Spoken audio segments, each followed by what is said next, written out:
বকেয়া বেতন ও অন্যান্য পাওনা পরিশোধের দাবিতে কাকরাইলে বিক্ষোভ করছেন পোশাক শ্রমিকরা। এই মুহূর্তে সেখানে আছেন সহকর্মী তোহা খান তামিম। সরাসরি যাচ্ছি তার কাছে। তামিম,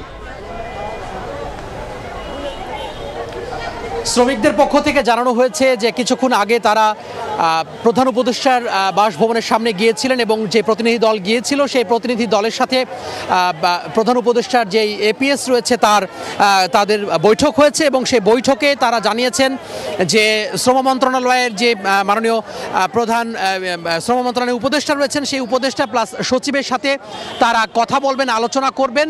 আলোচনা করে আসলে সমস্যা সমাধানের জন্য চেষ্টা করা হবে বলে এই ধরনের আশ্বাস দেওয়া হয়েছে। তবে শ্রমিকরা বলছেন যে শুধুমাত্র আশ্বাসে আসলে কাজ হবে না, তারা সুনির্দিষ্ট কথা শুনতে চান এবং সুনির্দিষ্ট তারিখ এবং সময় জানতে চান যে কখন আসলে তাদের বকেয়া বেতন এবং বোনাস পরিশোধ করা হবে। সেই সুনির্দিষ্ট সময় এবং তারিখের জন্যই মূলত তারা এখনো অবস্থান কর্মসূচি পালন করছেন এবং যতক্ষণ পর্যন্ত না সরকারের পক্ষ থেকে সুনির্দিষ্ট কোনো বক্তব্য দেওয়া হবে সমস্যা সমাধানে, ততক্ষণ পর্যন্ত তারা এখানে অবস্থান করবেন বলে হুঁশিয়ার উচ্চারণ করেছেন।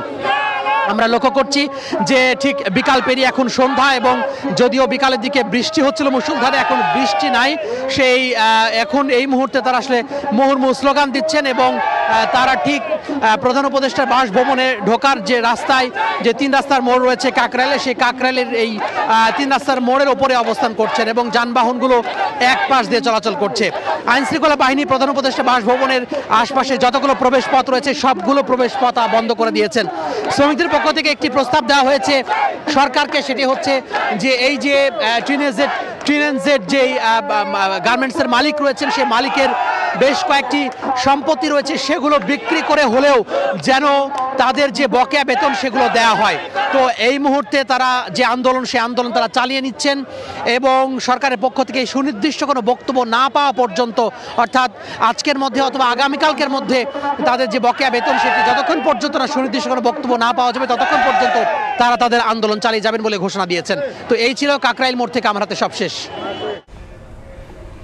সরাসরি যুক্ত ছিলাম রাজধানীর কাকরাইল মোড় থেকে।